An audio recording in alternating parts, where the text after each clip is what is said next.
So I guess the couple things that we wanted to talk about were just some of the formal issues that happen in the model as it gets more and more complicated. I know from talking to a couple students that it now is getting kind of hairy when it comes up lots of colliding faces and management of it, and to see which face is on which item and how do we actually deal with all this kind of colliding geometry. And then also kind of intro into like where we're going with the project as well. I grabbed a couple models just to kind of talk about some of the things, but it's a pretty informal conversation, meaning I don't have a script. I've never opened up this particular model before, so it's more about you guys helping us kind of troubleshoot any kind of issues that might happen in these projects. So hopefully you'll have some questions that we can kind of get to and everything else.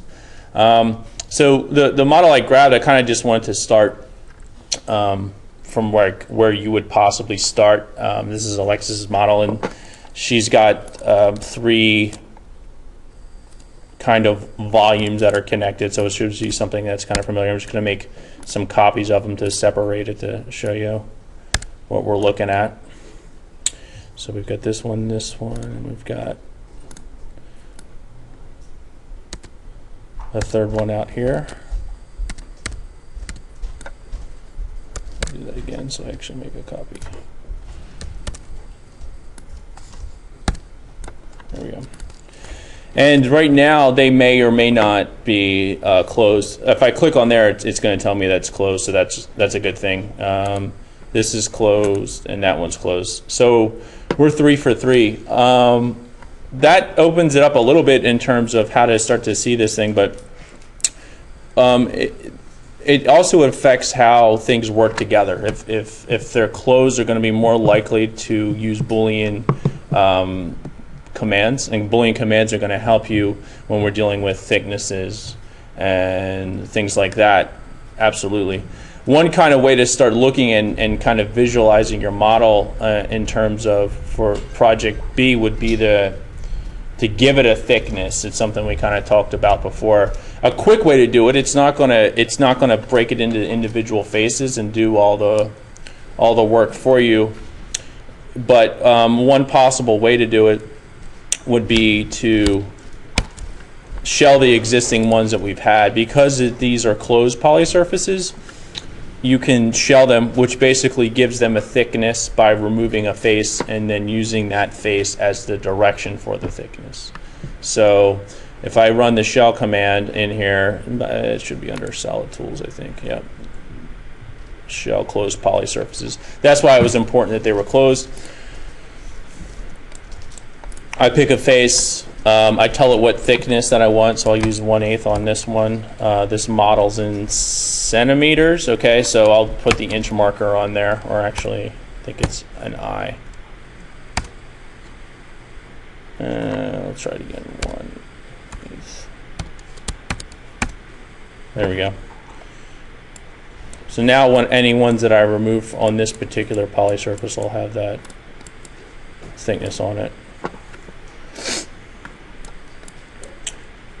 It's only going to deal with one at a time, and what it did is it looked at the removed face and popped it off and set that as the direction. So you can see that this is all still like one polysurface. It's just hollowed out.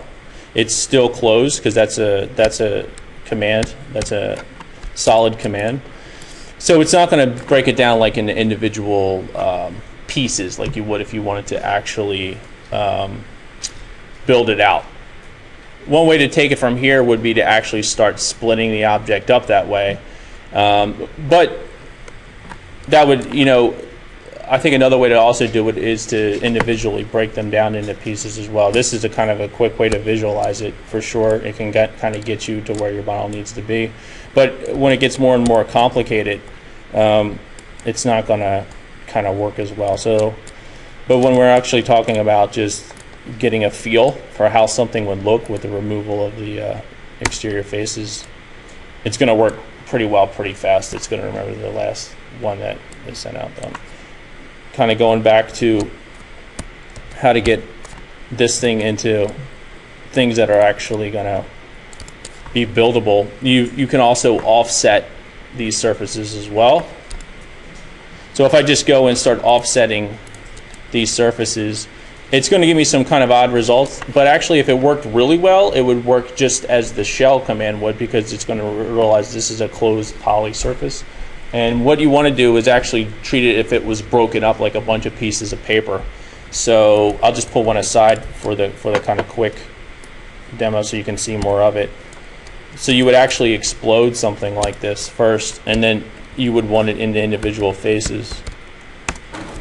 So this actually has 18 surfaces to it, and it's fairly kind of a complex shape. But what you can start to do is start to think about how you would actually assemble it. You can automatically offset these now, but now you're going to offset them separately. So I'll use the offset surface command, and I'll just use the solid option to say yes, I will delete the input because I don't need copies of it, so that equals yes there. And I've got a ton of them there, so it's a little hard to see exactly what's going on. But if I look at the individual ones, what I want is I want my arrows pointing inward. Anytime they're not pointing inward, I'm going to flip them to the inside. So of course my luck is that these are all going out. Most of them are. And the cleaner the kind of geometry you've got, the more, like if you've got a closed one, there's a good chance. And you could definitely do this all individually as well. So what I'm doing is I'm not trying to click the arrows themselves, because that doesn't, I'm clicking the actual face. If you try to click the arrows, generally nothing really happens. But if you click the faces, if the arrows weren't there, I'm kind of just going and checking out the ones that are pointing out and pointing them inwards. They start to come more and more evident. And be wary of stuff like this where it's actually pointing inwards, but it's at a knife's edge, so it's popping out through the other side, so that's nothing is kind of pointing in, this is pointing out.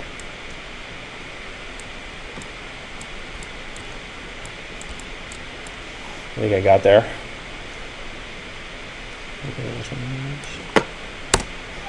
So of course, right, this is going to give me something like this. I've got overlapping sides, but it is all within the same volume. Everything went to the inside.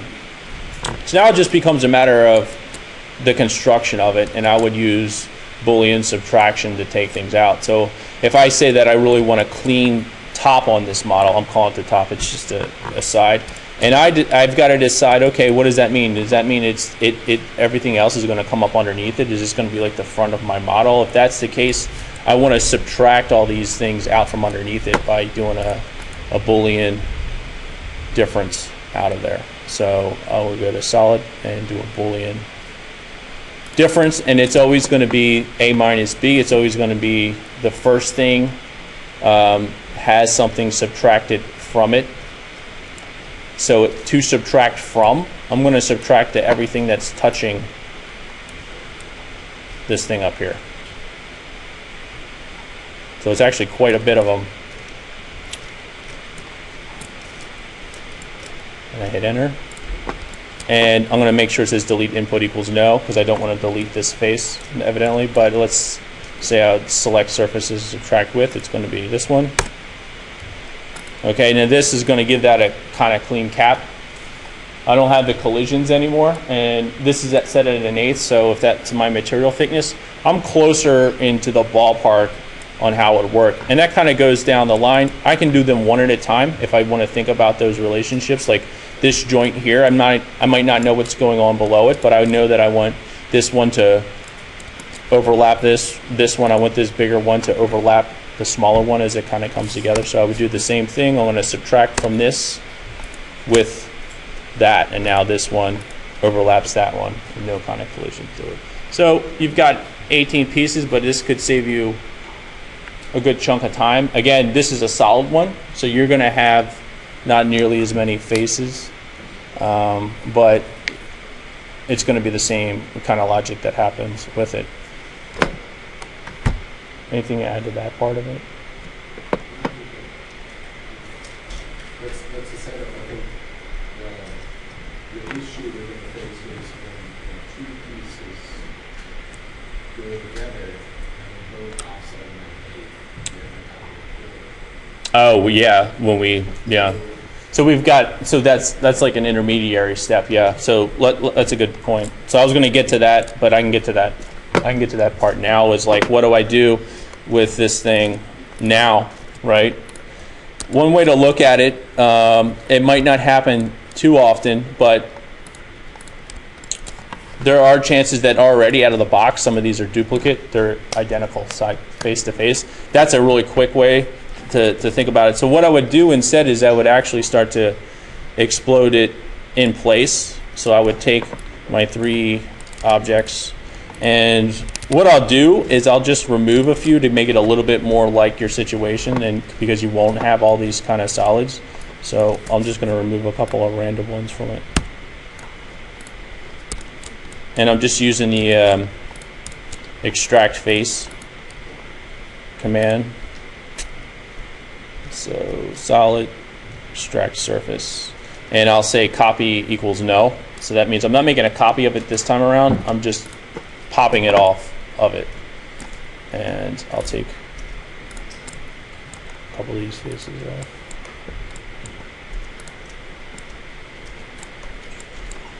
Something.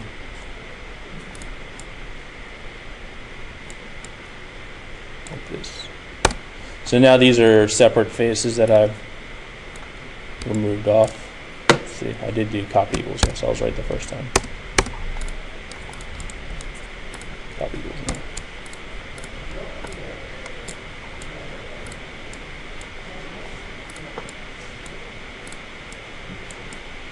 So it's in a way you could say all these random faces that you have used, at the end only have one copy of each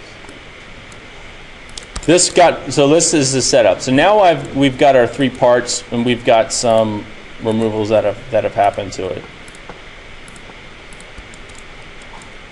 I've popped these off. Some of them have, like on some of them I removed so many, one of them got left behind. Like in this case, I've removed all the all these adjoining ones, and this one's flying solo. In this case, even if not, and you can see I still do have some poly surfaces in here as well. And let's see, I'll pop a side off of here too.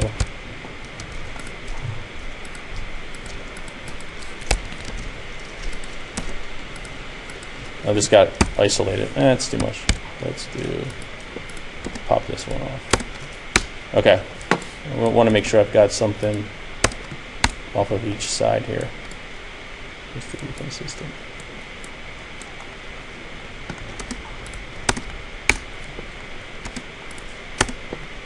I'm just repeating the command over and over again.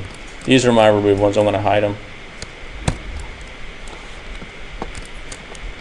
So this has, and I've probably gone overboard with the removal on the outside of it for sure, but now I've got poly surfaces and poly surface, so I'm going to explode them all so that they're all separate. So I had 6, now I'm into 45 surfaces. I'm going to check to see if there's any additional ones, so I'm going to do an edit, select objects, and I'm going to be looking for duplicate objects down towards the bottom here. I've got 11 that are actually the same. So all of them right off the bat, we don't need them. It's going to select them, and now we don't have anything that are any that are identical. So anything that's going on right now has a different geometry right up next to each other, and you can start to actually identify it as a single thing now. And that's kind of where I would start to go with it. It's kind of what we were getting at, right? So, I mean, this is going to be as different as every, you know, kind of thing that you run into. And I think the important thing is that you find a way to cause like some visibility and kind of separation. You can. Some people think like one way to look at it is to try the ghosted view to help them out a little bit to start to see what's going on. Creating layers and then locking those layers or colors, like doing separations of colors. So that's helpful too. I know that like originally I used to have these three forms as my constitute parts. There could be this new layer that's the the single object or single form, and almost making it in terms of as I'm moving forward. I'm definitely doing some removal, but I can start thinking of it as a single thing now. What's going on? What's making the cut? So if I change my color and this face, I'm not going to change. I can change the object layer on it to that. I can lock that layer or something like that so that I can start to really separate what I'm working on at any kind of given moment. That kind of stuff is helpful. Like any other thing when you're modeling, organization is really helpful. You're going to find tricks that work better for yourself, and how you see some people don't like the ghosted view. I think it just depends on how you're used to operating. Same thing with this one. I can also change it down here just by clicking on the name in the quick layer manager, just by picking that name. Any object selected on there is going to say it. But now I can start to understand some of these kind of intersections that are happening towards the center and things I need to open up. So if I temporarily hide this object, I can start to see if that's actually going to punch through or not. So it looks like that one is a single surface onto its own. So I'll undo the hide and put that back. So anything I do here is going to open up to that space. So if I want to actually start to testing out and breaking down this geometry, this is a good place to start. I can use it. There's different tools here, but I can go into surface edit tools. I can split a surface.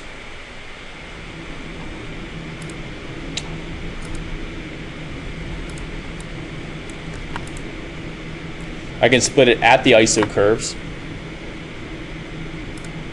So here I could split that surface right there and right there. I'm not necessarily concerned at the moment on the actual formal quality of it. I'm just trying to break it down into constituent parts and make it a little bit more chewable.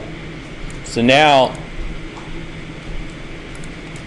let me lock this stuff behind me here.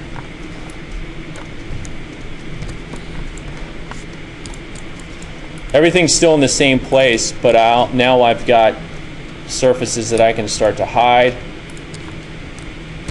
and peek in and start to look on to the other side to see how it could possibly work. I've got surfaces that are still there that I can now control point edit. They're planar surfaces.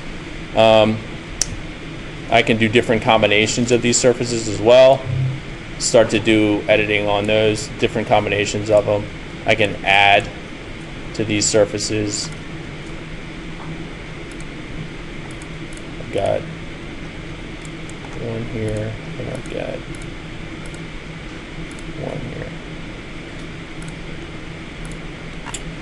So one thing that at that point what actually helps me visualize it is to go back and start giving thicknesses to objects, because it's going to start carving out space, and I can actually be a little bit more specific about how objects display.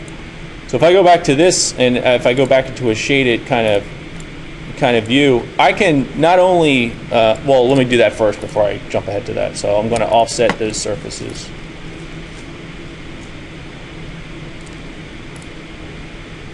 I can say flip all on that one. Solid, yes. Distance is 1/8. So this distance, probably a little thick.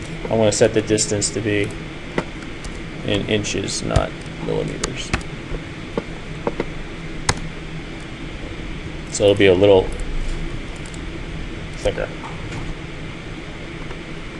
That looks pretty darn thick.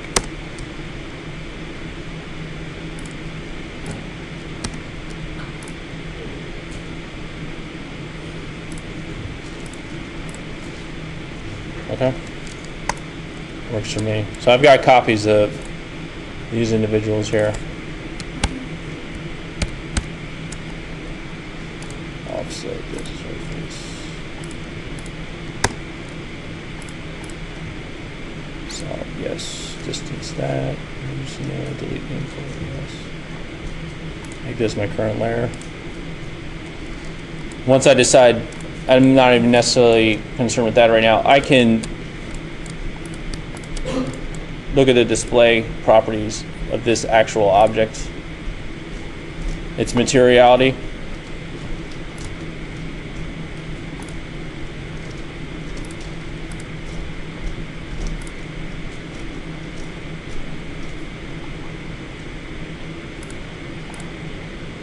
Yeah, that's okay. Texture mapping.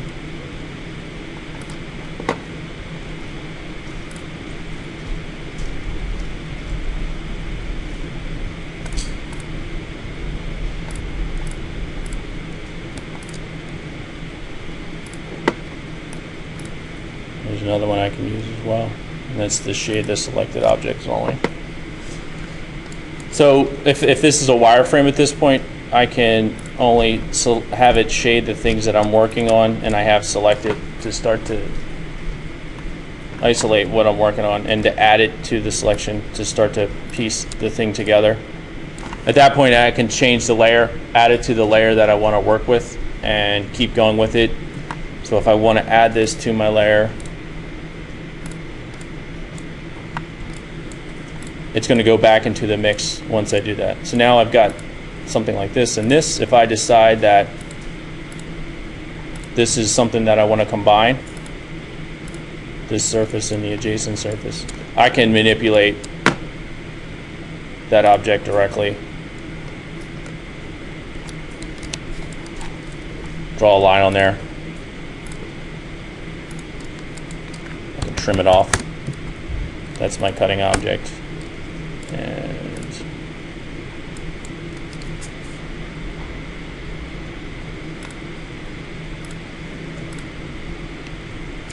oops.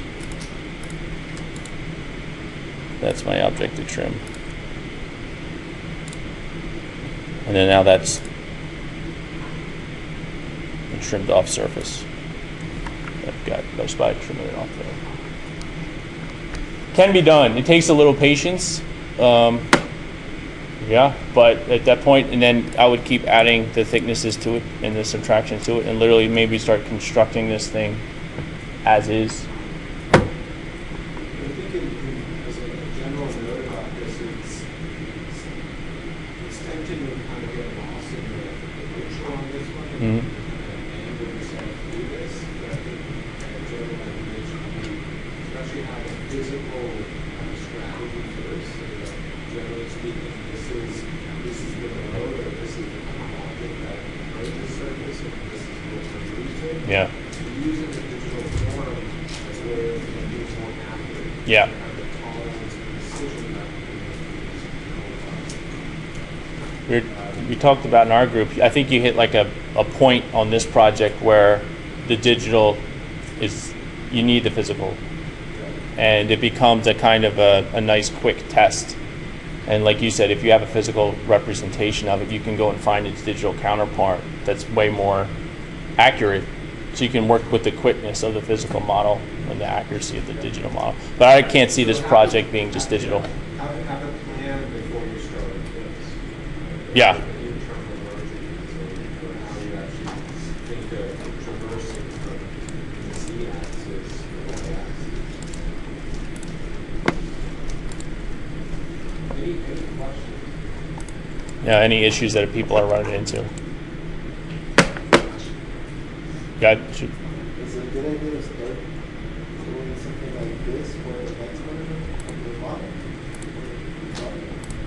what do you mean by next part? Like the one we're in right now, where it's a single thing? The one that's following there's steps and there's the base. This is the final model in terms of the project, like the project one, this final one. The next step is the representation of what's going on in the model, and that's what we're going to talk about. Which is a good question. Yeah. Eventually, or going to have initial offerings. Yeah, I think most people already do if they don't already. Because Friday we'll talk about the actual output of it. So this Yeah. is kind of set up the preparation of Friday's workshop and the representation. Yeah. So to kind of answer your question, what you do want in terms of this model is you want something like I started here, where it's one form or one assembly with thickness to it. Like basically, like if you were to build model 1C, you want that kind of digital version of it on there for sure. Yeah, that's kind of what you want. Because kind of moving forward, what we want to talk about, and we can talk about it, is the kind of orientation of the model itself. We've got these three orientations that we talk about, the transversals. Those are important because we talked about these transversals as kind of openings and voids that go through the model, but you've actually got to represent them somehow. And what we're going to do is we're going to represent the bottom plane, or the kind of the seating of it, the ground plane, for lack of a better word. But basically, we want to be able to show how that transversal would work. So that's actually going to change, right? If I've got the void and I start orienting the model, it's going to change how it's going to show up in it. So we're going to have the three different orientations. There's going to be, I'll go back and unlock it here. This is going to be what we call the z-axis. So that's one transversal that we have to kind of talk about. But we'll also have the ones that go across the other two axes here. So I'm going to have one like that, which is going to be what we're calling the y-axis, which goes along this way.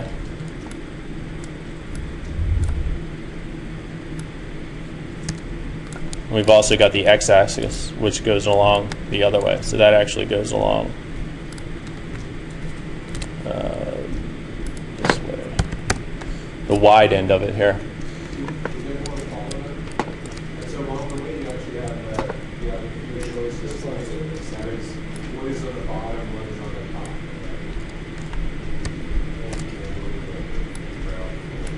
Well, this is as close to gravity. Yeah, this is how our orientation is coming about if we treat gravity. So we've got an axis that's going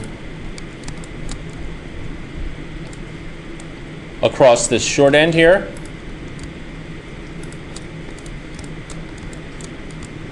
This is going to be actually how we show them in the representation. They're lining up directly with the direction of it. So let me just put these down here and talk about that.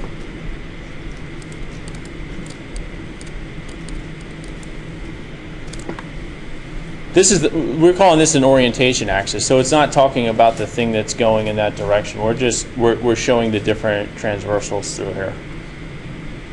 So this is actually how, when we look at it in section, how it's going to be the three axes of slicing them up along this way. It's going to be a matter of you picking one that is displayed well in each of them, right? So it doesn't necessarily mean that they all go in the same direction every time.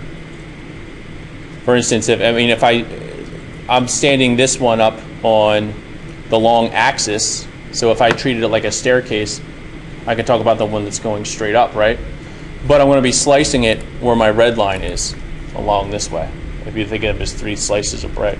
So what we're talking about is the kind of discrepancy between the direction of where you're going and the orientation of the drawing. And do you want me to open that? We can talk about that as well. Yeah. So we'll talk about this on Friday. This is the lead up to the drawing element of it, is the setup. But it's the idea that we're splitting the object almost like a slice of bread. So if this is a mock-up of it, you're basically going to have 4 sections that occur. On the longest axis, on the medium axis, there's going to be 3 sections, and on the shortest axis, there's going to be 2 sections. So if we look back at what's going on with this model here, we show it. The split ups are going to happen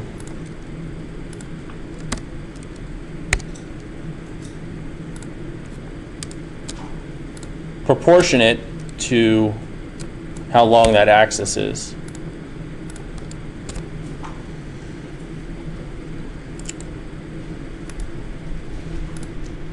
So this is the longest one. This is the y-axis, and this thing is going to have 4 parts to it. It's going to have 3 section cuts and the front face removed from it. And you can see that on the left-hand side, actually. So the left-hand side is showing every little piece of it as it moves along. And what it's doing is it's basically moving 2 sections facing away from each other that are sandwiched. So if the Y face is getting popped off here in the view, you can see that this is the Y face of this object here. And what I have is clipping planes that are set up and grouped together like this. So when I look at this annotation, between this gap is the Y section. It sits between the Y1 and the Y face. This is a group. So if I take this group, it's going to affect both Y1's viewport and Y2's viewport. If I slide it back and forth, you can see that, right? It's taking away the back of Y1, or it's adding to the back of Y1 while it has to take away from the back of Y2.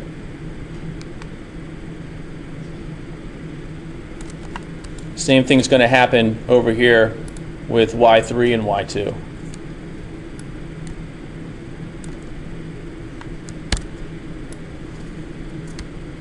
It's going to take away from the back of Y2, take away from the front of Y3, and then the final Y4. That's going to go to the end of the model, so all that one does is take away from Y4. So these are clustered clipping planes that are set up to be visible only in certain viewports. So I can see the entire model, but then I can also focus on a certain part of the model as well. And if I turn on the clipping planes to see them all, I can grab that group and start to manipulate it and see it directly. I can also just manipulate it in another viewport and start to see what's going on. So the basic setup is like this. There's going to be any model that you have. There's just going to be a box placeholder, so you can drop your model and orient it. What's the front of the model? That's your call. You actually, so when we talk about orientation, we're not only talking about the ground plane, but also like, what are you going to consider the front of your model? What are you going to consider the back of your model? And it's more about how do you want to show us what you want to show us. There's going to be 3 templates just to keep it a little easy, because it gets a little crazy with the viewports. There'll be a Y model, an X model, and a Z model, and then these will be set up accordingly. So your X model will be more rotated like that, right? When you bring it in, it'll only have 3 section cuts, and then you'll have a Z model that's standing up like that, and that'll have 2 section cuts that are brought into it. Will the distance between the clipping planes be equal, or is it user? No, that's a design imperative. So the big thing is that we set this up so that they're not equal. Yeah, we want to know how you get from section to section to section in the thing, and we want to know how the kind of traversal changes. So it's really a big kind of editing question. That's a good question. Otherwise, we just could have set an array of sections up and just called it. We wouldn't have to kind of get into that. So the thinking of it is, as you're breaking this object up, if I were to break this object up, let's say this is my model. This model is not set up as one piece. It's set up like the previous project, where it's 3 discrete pieces. So yours would be a little bit more simplified. It would be like you wouldn't have these double walls kind of coming together. when I'm happy with the kind of turn my clipping planes on with the kind of moves that I've made. Let's say that this is the breakdown that I want to do. I've got my Y face. No real need to move the Y face. It'll be set up about an 1/8 inch back. That's the thickness we're going to use for the setup on these drawings. You might run into a little bit of problems. You can always wiggle if you can. You might run into problems when you do the Make 2D. But right now you can see my Y face is pretty good. I'm going to leave it there. I'm going to assume that these other ones are okay. This is the setup. This is the thing that I want to show. So the kind of switch over is pretty simple. There's this splitting planes layer that I want to have, and to kind of go back to it, when you're setting this drawing up, you want to start thinking about your transversal surfaces as well. So if I start to talk about what my transversal surfaces are, this is the model. So if I magnify it, I have access to, it's a little bit easier to see what's going on in here. And if I wanted to call out my transversal surfaces, you guys don't have to break this model down. You just have to make a copy of your surfaces. And the only thing we're asking you to really do is just copy the bottom surface of that space. We're trying to get it as simple as possible from a top-down projection. So in this case, I would use the extract surface again, but I would have the copy say yes, and the output layer be the current layer, because that'll just drop it on this green transversal surfaces layer. And I pick it to extract. Let's say that's on mine. I can go to another view and let's say just say that one's on mine. And now I've got these extra ones that are in there. They're in a good spot, and I can use those later to do a separate drawing of those to use as a layered kind of drawing thing. But when I'm done, I want to do that now. You know, it's a little bit easier. I want to identify those now. This is the transversal that I picked to show off in this section. This one might be projecting back. So technically, you know, this is in the Y section, and it's actually going back in the Y direction on this one. I'm going to slice this thing up. So I'll make a copy of it and leave this one intact.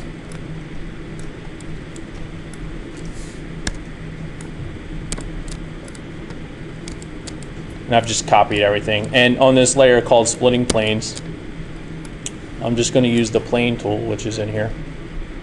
Corner to corner with the vertical option.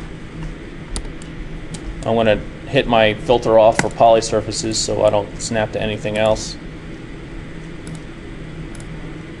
And I'm just making these planes, and I'm going to copy them. I'm just going to copy them for every section that I've got. Okay, so that's that. That's where all my kind of breakdown's going to happen. I don't need my annotations to keep going, so I'm going to just visually kind of show what's going on here. Oops. Got to turn my poly surfaces filter back on. And don't need my clipping planes anymore, so I can turn that off. So all I have now are my surfaces and my solids that I've got. And if you've kept this solid and you've kind of kept your geometry clean, take the time to do that, because it'll make all these kinds of steps really easy. Now I can just split it. My object's to split. I'm going to type in SELPOLYSRF for select polysurf.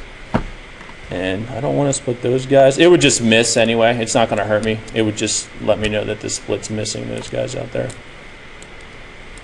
And my cutting objects, I can also just turn off the poly surfaces in my filter there and make my cutting objects. These poly surfaces got split into 16 pieces.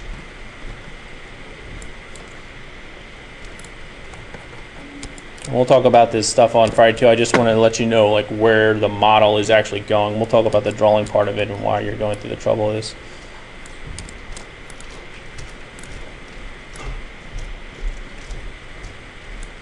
So this is the geometry that I can also do it this way and just deselect my surfaces. That is not my splitting faces. This is the stuff that I actually want to draw, and I'm going to give it some separation, because what we're drawing is these arrayed sections. It's a little bit easier to see this way. If I use that bounding box.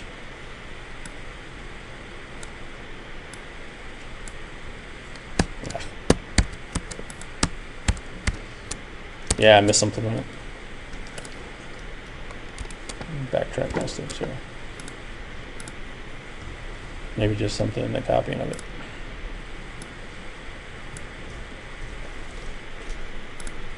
Ah, didn't get split.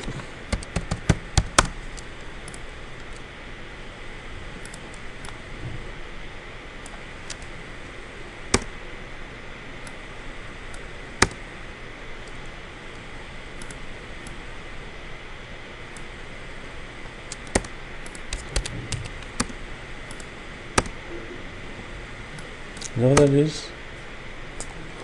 Oh,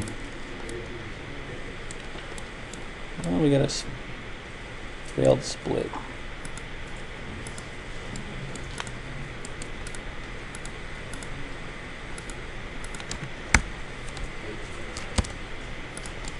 Not exactly sure why. Oh, it's right along the edge, that's why.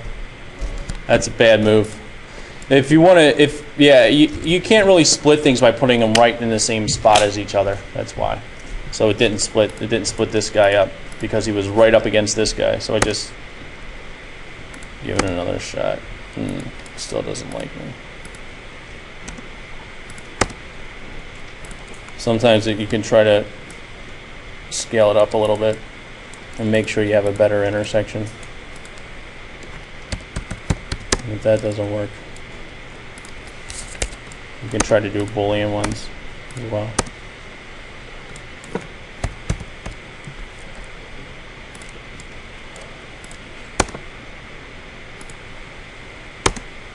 Yeah, that's what happens when you don't script stuff.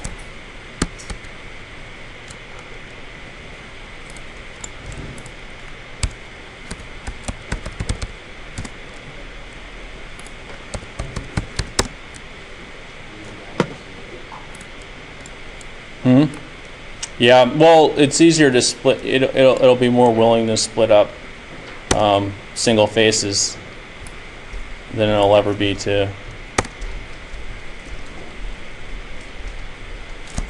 just takes longer.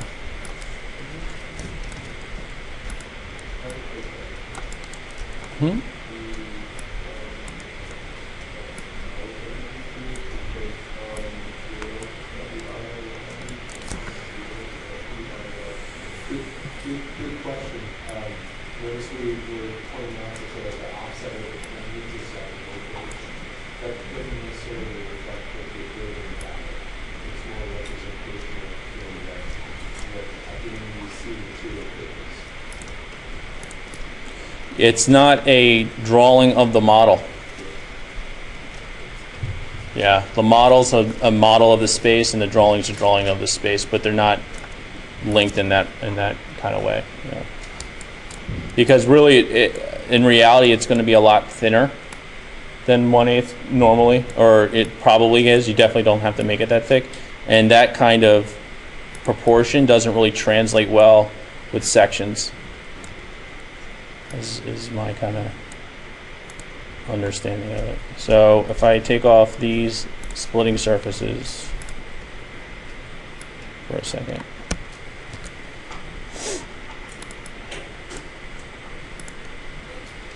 Or not. Looks like I got some more splitting to do. So because these things It's all like this.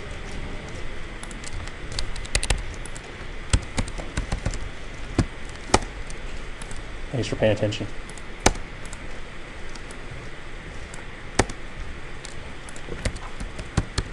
So the right way to do it is not try to split something at the same spot, right on the same spot as the face. Pay attention when you're splitting. But if you're actually designing it, it's not going to be random like that. So when you have your thing kind of split out, I've got my 4 sections here. And and I've got my face as well up front.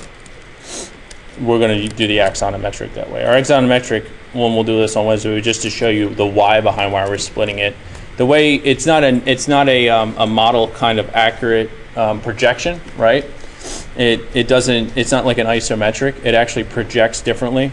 So the trick is to figure out the orientation of it. In this case, we're going to do a 60-30. We're going to have it tilt it towards us by 60 degrees. So it's going to be an axonometric series of sections. So this is going 60 degrees this way. I rotate it that way. And then what happens is, now I've got the kind of orientation right. I go to my right-hand view, and I'm actually skewing the geometry to look right in the top view for the drawing. So I shear it. And we'll have like an automated version of this later on, but I want to show you what's actually going on behind it. And I'm bending it back 45 degrees, like that. So it doesn't look like much there, but what it looks like in the top is your 60-30 view of it. And that's the base for the drawing going out into Illustrator. And you can see within it are the planes that I had. Now they're kind of sliced up. You can see them distributed into it. And those are kind of going to go into there as well. Those are going to be shown. This is going to be a hidden line drawing for the actual space. And then these are going to punch through as a shaded element. So there's going to be 3 of these, one for the Y, one for the Z, one for the X, with the same process. This is actually the most parts it's going to be. And again, I've got some overlap here. It's not great. You can either move that right now, or you can move it in Illustrator. If you want to move it now, what you actually have to worry about is a directional lock. If I try to move this thing right now, remember this thing is skewed. It looks okay here, but it's really weird. Do directional locks in your movement. You just pick a point, and then you pick another point that you want, and then you hit the tab button, and it'll lock it in that direction. So then you can get your space that you need. It's a little easier for me to do this than to do it in Illustrator, because now I know that this thing is still going to be lined up. Okay, we're kind of guessing that's not that bad spacing, but I could continue to move it until I get something to happen. So that's the why behind what we're doing. We'll talk more about this on Friday in terms of the drawing itself and getting it in there and the line weights and all that good stuff. But this is kind of the guts of why you're going to want a digital model for it. So really the input is a model of where you're at with the kind of singular surface model, and you want to give it a 1/8 thickness for all the surfaces. You don't want any kind of double surfaces or anything like that. So that's kind of the input for the drawings that you need. Everything else is inside of this process. So any questions on any of that stuff or how that works or anything else? There's a kind of quick run through, like the actual steps for making the axonometric are in a button that we have that you literally just hit. In this one, you chose gravity pointing downward. Is that going in the same direction for all of them? It's always going to be like this, yeah. So if you don't like this, it becomes a matter of flipping it to show it. Yeah. The important thing is not so much the orientation. The orientation is your method of showing us the transversal. It's that this thing is on the long axis and the other one's on the medium axis, because they're all going to be going this way. They're all going to be going often to the left hand side. Yeah. So like if you want to show another surface or something, like if you think it works better, then you can rotate the model. Yeah, that's the thing. Think about it in terms of the axis of the section. Yeah, is a kind of way that I think about it. It's a good question. What else? Nothing? Good? Okay, cool. Yeah? Yep. Got it.